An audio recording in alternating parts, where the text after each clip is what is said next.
how to add Affirm to Google Play. Hello guys and welcome back to today's video.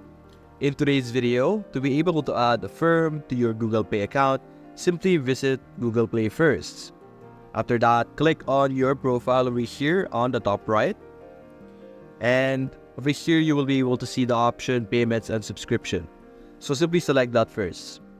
Now, before we proceed, if you don't know what Affirm is a digital virtual credit card or a debit card. So it is something you will be able to create virtually that you could use on any platform, and one of this is Google Play. And after this, simply click on Payment Methods. And over here, let's wait for this to load. There we go. Simply click Add Debit or Credit Card. And simply enter the information you will be able to get when you first create your virtual credit card on your Affirm account.